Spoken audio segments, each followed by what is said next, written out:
피투성이가 된 남자가 바닥에 쓰러져 있었고 그 앞에는 한 마리의 개가 서 있었습니다.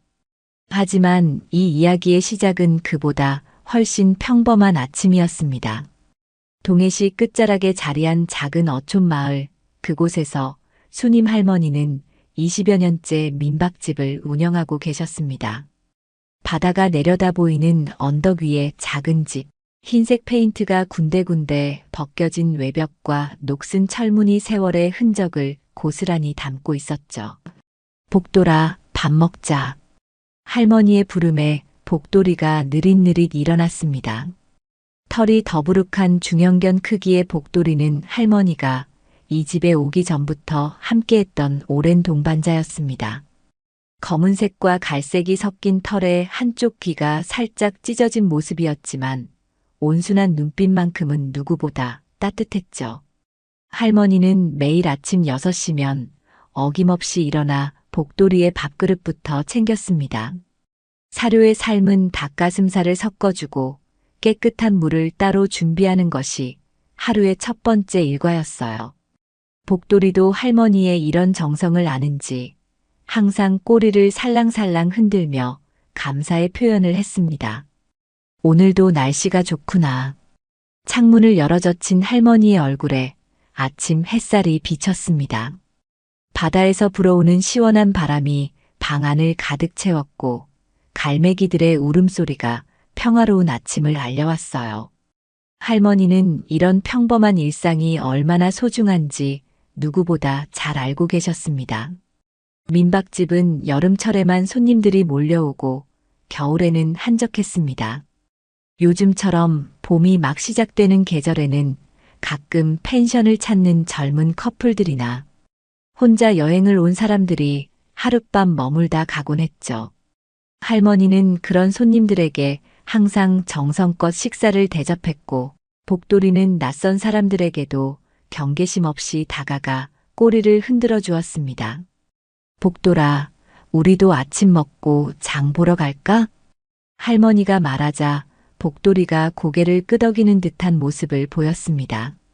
물론 개가 사람 말을 알아듣는다는 건 말이 안 되지만 수님 할머니와 복돌이 사이에는 말로 설명할 수 없는 특별한 교감이 있었어요.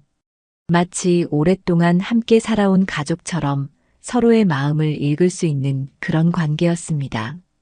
식사를 마친 할머니는 복돌이와 함께 마을 아래쪽으로 향했습니다.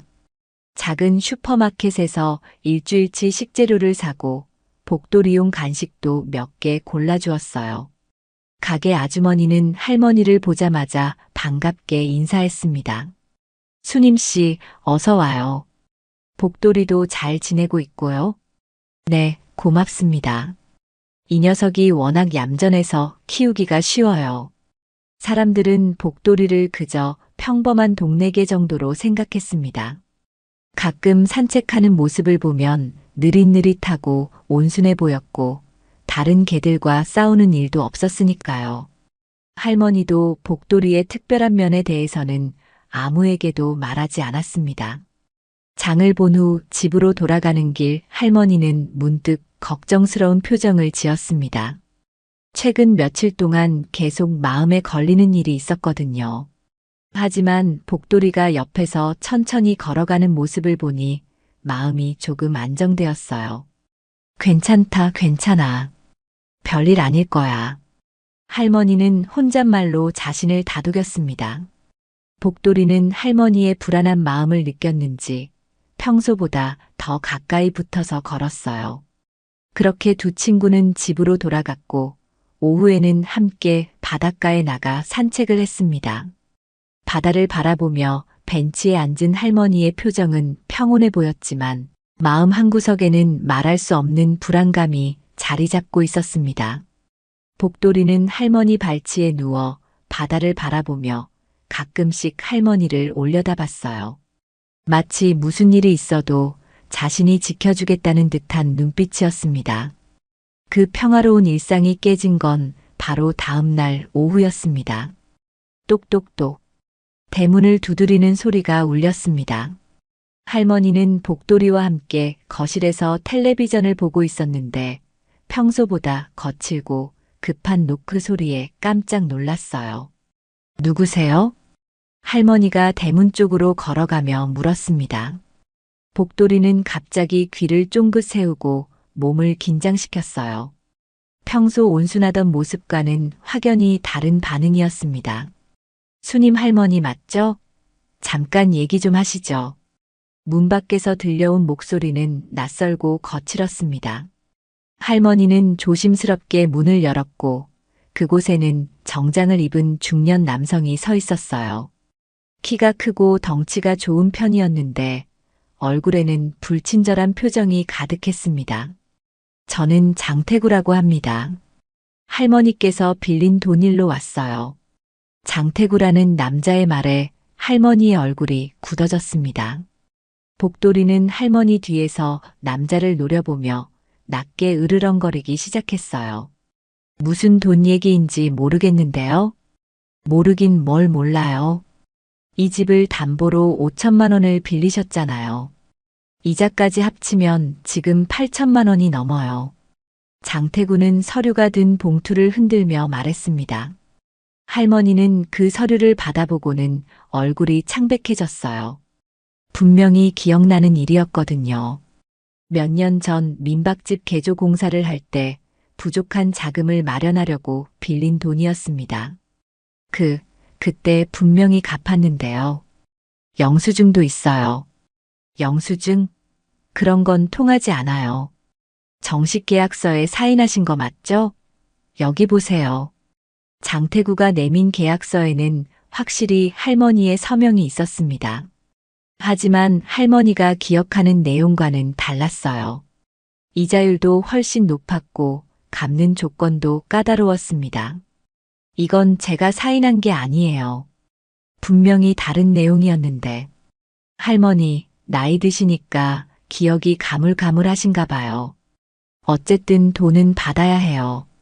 못 갚으시면 이 집을 넘기셔야죠. 장태구의 말투가 점점 거세졌습니다. 복돌이는 더 이상 참지 못하겠다는 듯 앞으로 나서려 했지만 할머니가 손으로 제지했어요. 잠깐만요. 이건 말이 안 돼요. 제가 변호사님께 상담 받아보겠어요. 변호사? 하하. 할머니, 법적으로는 이미 다 끝난 일이에요. 이 계약서만 있으면 충분해요. 장태구는 비웃듯 웃으며 말했습니다. 그의 태도에서 이 일이 단순한 채무 문제가 아니라는 것이 느껴졌어요. 뭔가 계획적이고 치밀한 함정 같은 냄새가 났습니다. 한 달 시간 드릴게요. 그때까지 돈을 마련하시든지 아니면 집을 비우시든지 하세요. 한 달은 너무 짧아요. 적어도 6달은 주셔야. 협상은 없어요. 한 달 딱 30일입니다. 장태구는 단호하게 말하며 돌아서려 했습니다. 그때 복돌이가 갑자기 낮고 위협적인 소리를 내며 앞으로 나섰어요. 평소의 온순한 모습과는 완전히 다른 야생동물 같은 날카로운 기운이 느껴졌습니다. 이게 좀 조용히 시키세요. 복돌아, 괜찮다. 할머니가 복돌이를 달랬지만 복돌이는 계속 장태구를 노려보며 경계 태세를 늦추지 않았어요. 마치 할머니에게 해를 끼치려는 모든 것으로부터 그녀를 지키겠다는 의지를 보여주는 것 같았습니다. 참, 그리고 할머니. 이런 말씀드리기 못하지만 요즘 동네에 좀도둑이 많이 출몰한다던데요. 밤에 혼자 계시니까 조심하세요. 장태구의 말에는 분명한 위협의 의미가 담겨 있었습니다. 할머니는 몸이 떨렸지만 굴복하지 않았어요. 협박하시는 거예요? 협박이라니요. 그냥 걱정되어서 드리는 말씀이에요. 그럼 한 달 후에 다시 오겠습니다. 장태구가 떠난 후 할머니는 털썩 의자에 주저앉았습니다. 복돌이는 할머니 곁으로 다가가 머리를 할머니 무릎에 기댔어요. 할머니의 떨리는 손이 복돌이의 머리를 쓰다듬었습니다. 복돌아, 우리 어떡하지? 복돌이는 할머니를 올려다보며 꼬리를 살짝 흔들었습니다. 걱정하지 말라는 듯한 자신이 있다는 듯한 그런 눈빛이었어요. 하지만 할머니에게는 그 눈빛이 무엇을 의미하는지 아직 알 수 없었습니다. 그날 밤 할머니는 잠을 이루지 못했습니다. 복돌이는 평소와 달리 거실이 아닌 할머니 방문 앞에서 밤을 보냈어요. 마치 무엇인가를 경계하고 있는 것처럼 말이죠. 일주일이 지난 어느 저녁, 장태구가 다시 나타났습니다. 이번에는 혼자가 아니라 2명의 부하를 데리고 왔어요. 할머니, 생각해 보셨어요? 장태구의 목소리에는 이전보다 더 강한 압박감이 느껴졌습니다. 할머니는 복돌이와 함께 대문 앞에 서 있었는데 복돌이의 온몸에 긴장이 감돌고 있었어요. 변호사님께 상담받았어요. 이 계약서는 무효라고 하시더라고요. 무효? 할머니, 세상이 그렇게 만만하지 않아요. 장태구는 비웃으며 손짓했습니다. 그러자 부하 2명이 할머니를 향해 다가왔어요. 할머니는 뒤로 물러섰지만 이미 대문이 막혀 있었습니다. 어르신을 괴롭히려는 게 아니에요. 하지만 약속은 약속이잖아요. 제발 시간을 좀 더 주세요. 민박집을 팔더라도 시간이 필요해요. 안 돼요. 우리도 사정이 있거든요. 장태구가 신호를 보내자 부하 중 한 명이 할머니의 팔을 잡으려 했습니다. 바로 그 순간이었습니다. 으르르르릉. 복돌이가 내뿜은 소리는 지금까지 그 누구도 들어본 적 없는 무시무시한 것이었습니다. 마치 야생의 맹수가 내는 소리 같았어요. 할머니조차 깜짝 놀랄 정도였습니다. 이게가 뭐야? 부하가 말을 마치기도 전에 복돌이가 번개처럼 달려들었습니다. 평소에 느릿느릿한 모습은 온데간데 없고 순식간에 남자의 팔에 물고 늘어졌어요. 아, 이게 미쳤나? 남자가 비명을 지르며 팔을 흔들었지만 복돌이는 쉽게 놓아주지 않았습니다. 그 사이 다른 부하가 몽둥이를 들고 복돌이를 내리치려 했어요. 할머니는 깜짝 놀라 외쳤습니다. 복돌아, 안 돼. 하지만 복돌이는 할머니의 말을 들은 척도 하지 않았습니다. 오히려 더욱 사나워져서 장태구 일행을 향해 달려들었어요. 그 순간 복돌이의 눈에는 평소의 온순함이 전혀 남아있지 않았습니다. 마치 할머니를 지키기 위해서라면 무엇이든 할 수 있다는 듯한 결연한 의지만이 타오르고 있었어요. 이게 좀 어떻게 해봐. 장태구가 소리쳤지만 부하들도 복돌이의 예상치 못한 공격성에 당황하고 있었습니다. 복돌이는 마치 자신보다 훨씬 큰 상대와 싸우는 방법을 알고 있는 것처럼 능숙하게 움직였어요. 으악!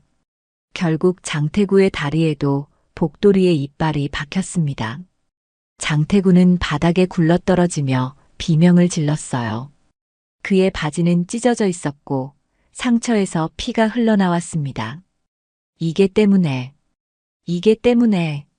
장태구는 분노에 차서 일어나려 했지만 복돌이는 여전히 경계 태세를 늦추지 않았습니다. 낮게 으르렁거리며 언제든 다시 달려들 준비를 하고 있었어요. 복돌아, 그만해. 그만하렴. 할머니가 간곡히 부탁하자 그제서야 복돌이가 뒤로 물러섰습니다. 하지만 여전히 장태구 일행을 주시하며 할머니를 보호하는 자세를 취하고 있었어요. 이런 젠장. 병원 가야겠어. 장태구는 상처를 부여잡고 일어섰습니다. 부하들도 여기저기 상처를 입은 채로 주인을 부축했어요. 할머니, 이 일은 이렇게 끝나지 않을 거예요. 이게 때문에 다친 것까지 포함해서 손해배상을 요구하겠어요. 그건 당신들이 먼저. 법정에서 봅시다. 그때는 이게도 처분당할 각오하세요. 장태구의 협박에 할머니의 얼굴이 창백해졌습니다.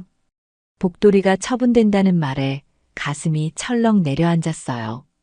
그들이 떠난 후 마을 사람들이 하나둘씩 몰려들기 시작했습니다. 소란 소리를 듣고 온 것이었어요. 할머니는 상황을 설명했지만 사람들의 반응은 예상과 달랐습니다. 아니, 복돌이가 사람을 물었다고? 평소에 그렇게 얌전하던 개가 사람 무는 개는 위험해요. 누가 또 다칠지 몰라요. 마을 사람들 중 일부는 복돌이를 위험한 개로 보기 시작했습니다.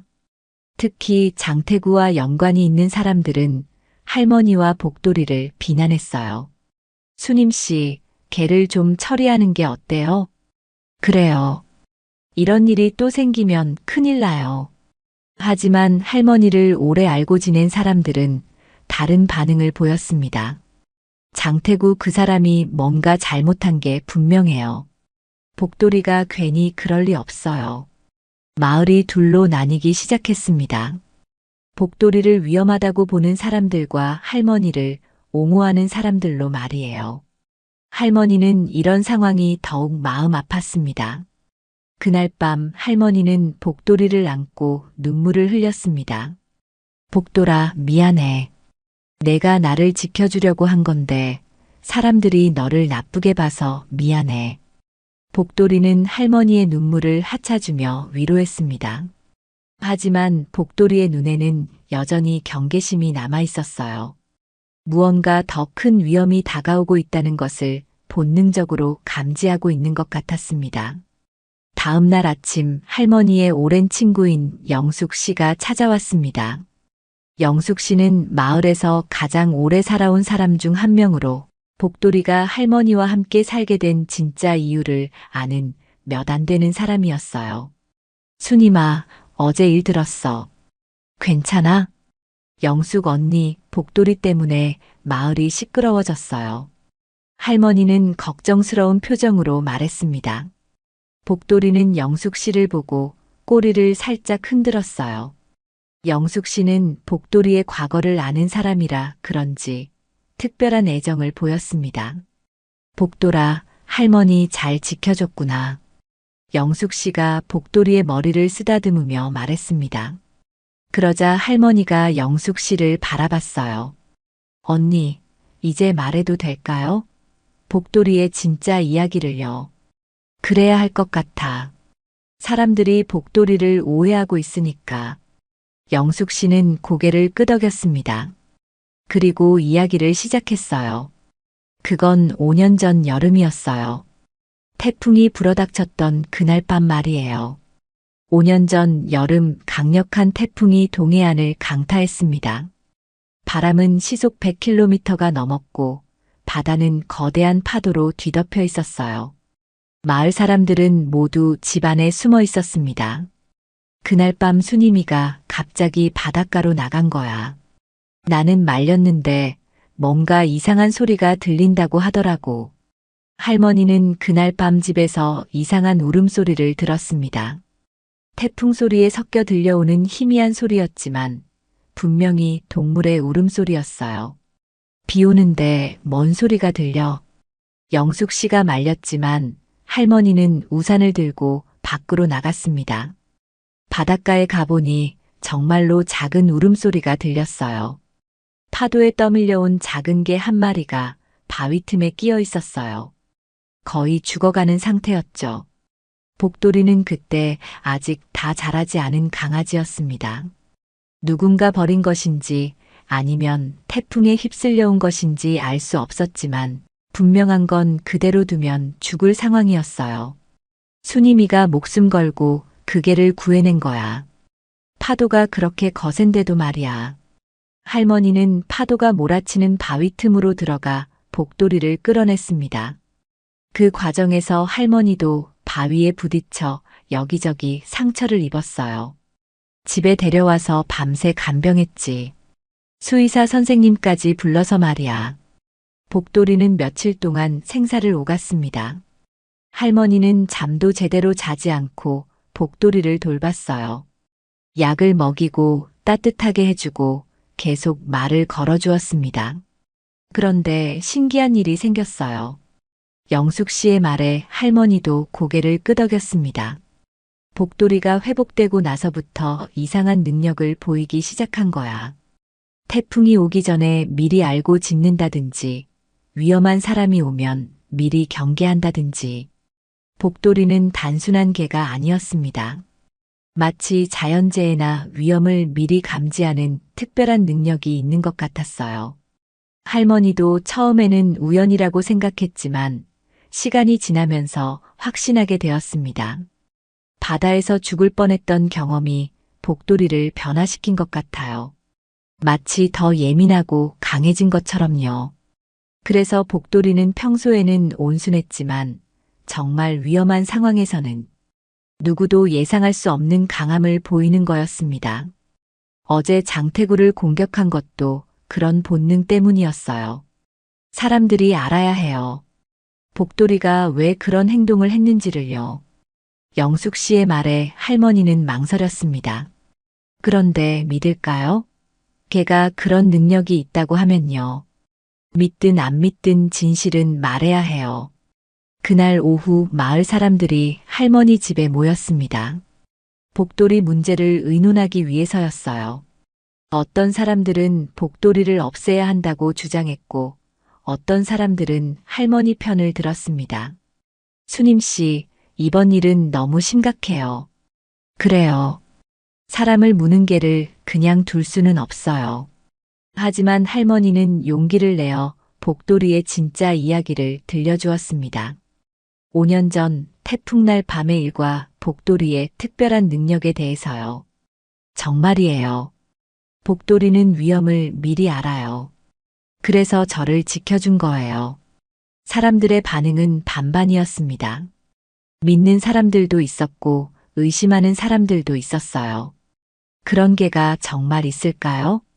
수님 할머니가 거짓말할 이유는 없잖아요. 하지만 너무 믿기 어려운 얘기인데 마을 이장인 기철 씨가 나서서 정리했습니다.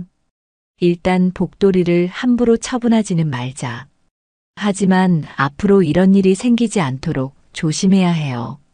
그렇게 일단락된 것 같았지만 마을의 분위기는 여전히 어수선했습니다. 복돌이를 바라보는 사람들의 시선이 예전과 달라진 것을 할머니는 느낄 수 있었어요.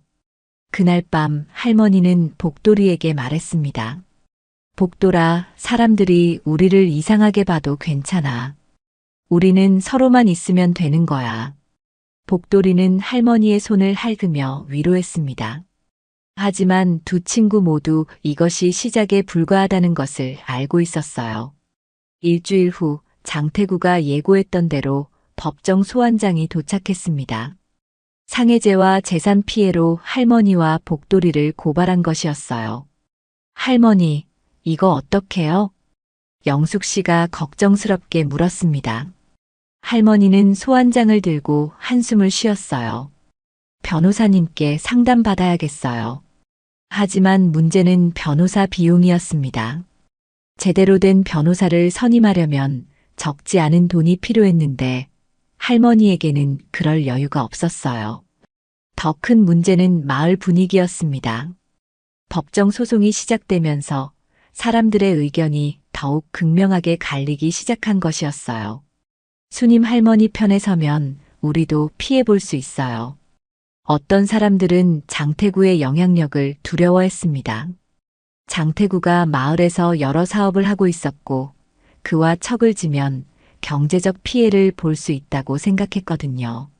장태구가 마을 개발 사업도 주도하고 있잖아요. 우리 가게도 장태구 회사에서 물건 납품받는데 이 관계가 얽히면서 마을 사람들은 점점 할머니에게서 등을 돌리기 시작했습니다. 평소 친하게 지내던 사람들도 슬그머니 거리를 두었어요. 수님 씨, 미안해요. 우리도 사정이 있어서.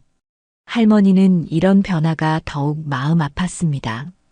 복돌이가 자신을 지켜준 것인데 오히려 그 일 때문에 모든 사람들이 떠나가고 있었어요. 한편 장태구는 마을 이곳저곳을 돌아다니며 사람들을 자기 편으로 끌어들이고 있었습니다. 할머니가 그런 위험한 개를 키우고 있는 게 맞나요? 여러분 자녀들한테도 위험할 수 있어요.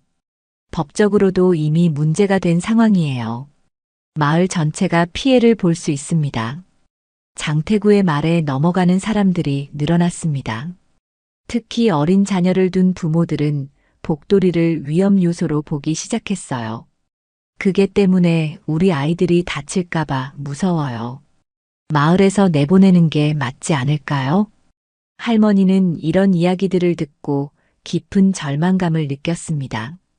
복돌이도 사람들의 변한 시선을 감지했는지 평소보다 더욱 조용해졌어요. 복돌아, 우리가 잘못한 게 없는데 왜 이렇게 된 걸까? 복돌이는 할머니 곁에 바짝 붙어서 떨어지지 않았습니다. 마치 할머니를 위로하고 보호하려는 것 같았어요. 설상가상으로 민박집 손님들도 줄어들기 시작했습니다. 복돌이 사건이 소문나면서 사람들이 예약을 취소한 것이었어요. 사나운 개가 있는 곳에는 못 가겠어요. 아이들 데리고 가기엔 너무 위험해요. 할머니의 유일한 수입원이던 민박집 운영도 어려워졌습니다. 이대로 가면 장태구가 요구하는 돈은 커녕 당장 생활비도 마련하기 어려울 상황이었어요. 할머니, 차라리 복돌이를 잠깐 다른 곳에 맡기시는 게 어때요? 영숙 씨가 제안했지만 할머니는 고개를 저었습니다. 안 돼요. 복돌이는 가족이에요. 가족을 버릴 수는 없어요. 그런 할머니의 마음을 장태구가 이용했습니다. 할머니, 마지막으로 제안할게요. 그 개를 처분하고 집을 넘기면 추가 배상금은 받지 않겠어요. 절대 안 돼요. 그럼 법정에서 끝까지 가시죠. 걔는 어차피 안락사당할 거고 집도 결국 우리가 가져갈 거예요. 장태구의 협박에도 할머니는 굴복하지 않았습니다. 하지만 상황은 점점 절망적으로 변해가고 있었어요. 마을 사람들의 압박은 더욱 심해졌습니다. 수님 씨, 정말 마지막이에요. 그게 때문에 마을 전체가 피해를 보고 있어요. 제발 좀 협조해 주세요. 할머니는 사면 초가에 몰린 상황이었습니다. 법적 문제, 경제적 어려움, 마을 사람들의 등돌림까지 모든 것이 한꺼번에 몰려왔어요. 그날 밤 할머니는 복돌이를 안고 눈물을 흘렸습니다. 복돌아, 미안해. 할머니가 너를 지켜주지 못해서 미안해. 복돌이는 할머니의 눈물을 하차주며 꼬리를 흔들었습니다. 괜찮다는 듯이, 자신은 할머니만 있으면 된다는 듯이 말이에요. 하지만 할머니는 알고 있었습니다. 이 상황이 계속되면 정말로 복돌이를 잃을 수도 있다는 것을요. 그리고 그건 할머니에게는 상상할 수 없는 일이었습니다. 재판날이 다가오면서 예상치 못한 일이 일어났습니다. 장태구의 과거에 대한 이야기가 마을에 퍼지기 시작한 것이었어요. 그 이야기를 가져온 건 마을에서 가장 나이가 많은 만석 할아버지였습니다. 만석 할아버지는 이 마을에서 70여 년을 살아온 산증인 같은 분이었어요. 장태구 그 사람 사실 이 마을 출신이야. 만석 할아버지의 말에 사람들이 놀랐습니다. 장태구가 이 마을 출신이라는 건 아무도 몰랐거든요. 30여 년 전 일이지. 그때 장태구는 11살 정도였어. 만석 할아버지는 천천히 이야기를 시작했습니다. 그해 여름 큰 태풍이 왔었어. 그때 장태구 아버지가 바다에서 실종됐지. 장태구의 아버지는 어부였습니다. 태풍 경보가 발령됐는데도 배를 끌고 바다로 나갔다가 돌아오지 못한 것이었어요. 왜 태풍이 오는데 바다에 나간 거죠? 비 때문이었어. 그때도 장태군의 집은 빚이 많았거든.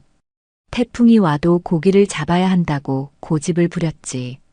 결국 장태구의 아버지는 바다에서 영영 돌아오지 못했습니다. 어린 장태구는 아버지의 시신조차 찾지 못한 채 오펀이 되었어요. 그 후로 장태구 가족은 마을을 떠났어. 어머니가 아들을 데리고 도시로 이사 간 거지. 만석 할아버지의 이야기에 사람들은 충격을 받았습니다. 장태구에게 그런 아픈 과거가 있었다는 것을 아무도 몰랐거든요. 그런데 왜 지금 다시 나타난 걸까요? 복수하려는 건 아닐까? 마을에 대한 사람들이 추측하기 시작했습니다. 어린 시절 아버지를 잃고 마을을 떠났던 장태구가 성인이 되어 돌아와 마을 사람들에게 복수하려는 것일 수도 있었어요. 한편 이 이야기는 장태구에게도 전해졌습니다. 장태구는 자신의 과거가 알려진 것에 크게 동요했어요. 이런 젠장. 왜 그런 옛날 얘기가 나와? 장태구는 혼자 있을 때 과거의 기억들이 떠올랐습니다. 아버지가 마지막으로 집을 나서던 날의 일, 태풍이 몰아치던 밤, 아버지를 기다리며 바닷가에서 서성이던 기억들이요. 아버지, 왜 그날 바다에 나가신 거야? 어린 장태구는 이해할 수 없었습니다. 왜 아버지가 위험을 무릅쓰고 바다에 나갔는지, 왜 자신을 두고 떠났는지 말이에요. 시간이 지나면서 장태구는 아버지에 대한 원망이 커졌습니다. 그리고 그 원망은 아버지를 바다로 내몬 가난과 빚, 그리고 마을에 대한 분노로 바뀌었어요. 이 마을이, 이 바다가 아버지를 죽인 거야. 장태구는 성공해서 다시 이 마을로 돌아와 복수하겠다고 다짐했습니다. 마을 사람들을 고생시키고 이곳을 자신의 것으로 만들겠다고 말이에요. 하지만 할머니와 복돌이를 만나면서 장태구의 마음에 균열이 생기기 시작했습니다. 특히 복돌이가 자신을 공격했을 때 그 눈빛에서 무언가 익숙한 것을 느꼈어요. 적의 눈빛. 뭔가 아버지랑 비슷해. 장태구는 혼란스러웠습니다. 복돌이의 눈에서 아버지의 마지막 모습이 겹쳐 보였거든요. 가족을 지키려는 필사적인 의지 같은 것이요. 재판 전날 밤 장태구는 혼자 바닷가에 나가 앉았습니다. 아버지가 마지막으로 배를 띄웠던 그 자리에서요. 아버지, 정말 복수하는 게 맞을까요? 바다 바람이 장태구의 머리카락을 흔들었습니다. 파도 소리를 들으며 장태구는 어린 시절의 기억들을 되짚어 보았어요. 사실 아버지는 나쁜 사람이 아니었습니다. 가족을 사랑했고 열심히 살려고 노력했어요. 빚도 가족을 위해 진 것이었고 위험을 무릅쓰고 바다에 나간 것도 가족을 위해서였습니다. 아버지도 가족을 지키려고 한 거였구나. 장태구는 이제야 깨달았습니다. 아버지의 마지막 선택이 잘못된 것일 수는 있지만 그 마음만은 진실했다는 것을요. 그리고 복돌이도 마찬가지였습니다. 할머니를 지키려는 마음에서 자신을 공격한 것이었어요. 아버지와 똑같은 마음이었습니다. 내가 잘못 생각했나? 장태구의 마음속에서 복수에 대한 의지가 흔들리기 시작했습니다. 정말로 이 마을과 사람들을 원망해야 하는 건지, 아버지가 바란 것이 과연 이런 복수였는지 의문이 들었어요. 바닷가에서 밤을 새운 장태구는 복잡한 심경으로 집으로 돌아갔습니다. 내일이면 재판이 시작될 텐데 정말로 끝까지 가는 게 맞는지 확신이 서지 않았어요. 한편 할머니도 잠을 이루지 못하고 있었습니다. 복돌이는 할머니 곁에서 조용히 누워 있었지만 가끔씩 일어나서 창밖을 바라보곤 했어요.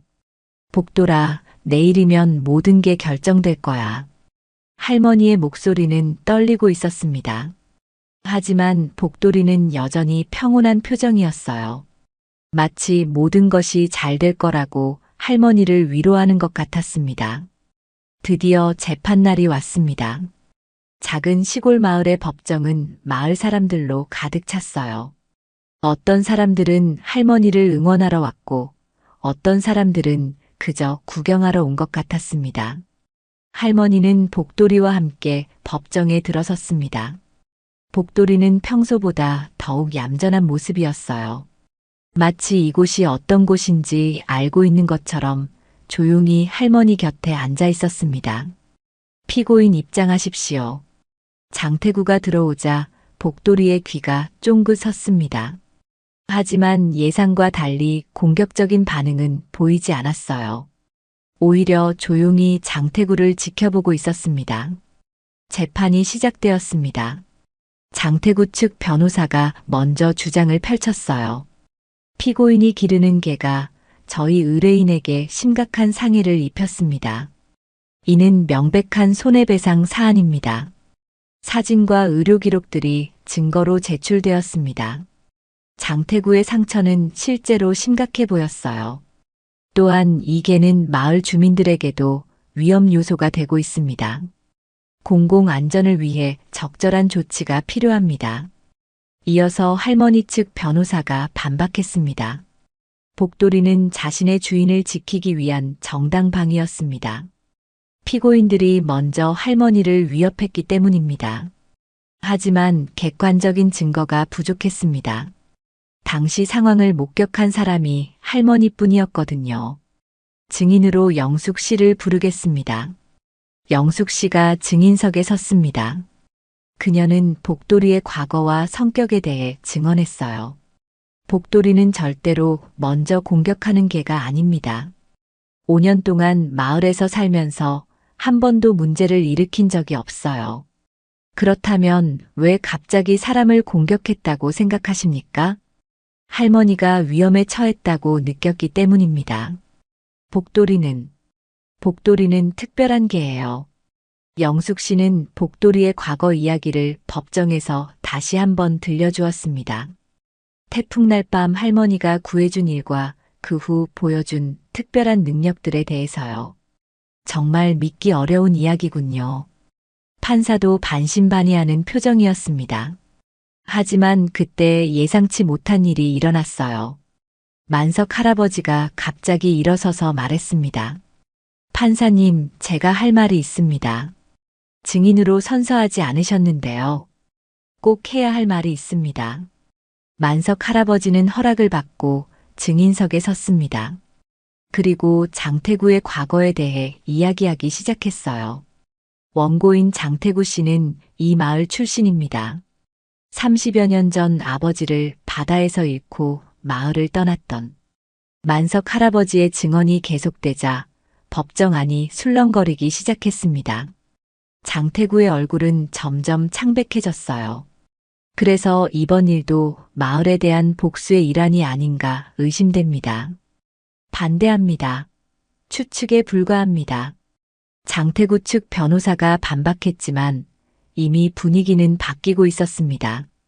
그때 더욱 놀라운 일이 일어났습니다. 장태구가 갑자기 일어서서 말한 것이었어요. 잠깐만요. 원고님, 앉아 계시기 바랍니다. 아니에요. 제가 할 말이 있어요. 장태구는 떨리는 목소리로 말했습니다. 어젯밤 바닷가에서 보낸 시간이 그의 마음을 바꿔놓았던 것이었어요. 저는 정말로 복수하려고 왔습니다. 법정이 조용해졌습니다. 모든 사람들이 장태구의 다음 말을 기다렸어요. 아버지를 잃고 이 마을을 원망했어요. 그래서 돌아와서 복수하려고 했습니다. 장태구의 고백에 사람들이 숨을 죽였습니다. 하지만 어젯밤 깨달았어요. 제가 잘못 생각했다는 것을요. 장태구는 복돌이를 바라봤습니다. 복돌이도 장태구를 조용히 바라보고 있었어요. 저개가 저를 공격했을 때 그 눈빛에서 아버지를 봤어요. 가족을 지키려는 그 마음을요. 할머니는 복돌이의 머리를 쓰다듬었습니다. 복돌이는 여전히 조용했지만 꼬리를 살짝 흔들었어요. 아버지도 저희를 지키려고 바다에 나가신 거였어요. 제가 그걸 이해하지 못했던 거예요. 장태구의 목소리가 떨렸습니다. 30여 년 동안 마음속에 담아두었던 원망과 분노가 조금씩 풀어지고 있었어요. 저는 소송을 취하하겠습니다. 법정이 다시 술렁거렸습니다. 아무도 예상하지 못한 전개였어요. 원고님, 정말 확실하신가요? 네, 확실합니다. 장태구는 할머니를 바라봤습니다. 할머니, 죄송합니다. 정말 죄송합니다. 할머니는 고개를 끄덕였습니다. 복돌이도 마치 모든 것을 이해한다는 듯한 표정이었어요. 그리고 빌린 돈에 대해서도 새로 협의하겠습니다. 원래 조건대로요. 재판은 예상보다 빠르게 끝났습니다. 장태구가 소송을 취하하면서 모든 문제가 해결된 것이었어요. 법정을 나서면서 장태구는 복돌이에게 다가갔습니다. 복돌이는 경계하지 않고 장태구를 바라봤어요. 고마워. 내가 나를 깨우쳐줬어. 장태구가 복돌이의 머리를 조심스럽게 쓰다듬자 복돌이는 꼬리를 흔들었습니다. 마치 이해한다는 듯이 말이에요. 재판이 끝난 후 며칠이 지나자 마을의 분위기가 완전히 바뀌었습니다. 사람들은 복돌이를 다시 예전처럼 받아들이기 시작했어요. 정말 미안했어요, 수님 씨. 복돌이한테도 미안하고요. 그동안 할머니와 거리를 두었던 사람들이 하나둘씩 찾아와 사과했습니다. 복돌이도 예전처럼 마을 사람들에게 다가가 꼬리를 흔들었어요. 복돌이가 정말 대단한 개였구나. 할머니를 그렇게 지켜주다니. 사람들의 시선이 달라졌습니다. 이제 복돌이를 단순한 개가 아닌 특별한 능력을 가진 마을의 수호자처럼 여기기 시작했어요. 민박집에도 다시 손님들이 오기 시작했습니다. 오히려 복돌이의 이야기가 입소문을 타면서 더 많은 사람들이 찾아오게 되었어요. 복돌이 보러 왔어요. 정말 영험한 개라면서요? 할머니는 웃으며 손님들을 맞았습니다. 복돌이도 낯선 사람들에게 친근하게 다가갔어요. 한편 장태구는 마을에서 완전히 철수하지는 않았지만 예전과는 완전히 다른 사람이 되어 있었습니다. 할머니, 정말 죄송했습니다. 며칠 후 장태구가 다시 할머니를 찾아왔을 때 그는 정중한 모습이었어요. 복돌이는 경계하지 않고 장태구를 맞았습니다. 괜찮아요.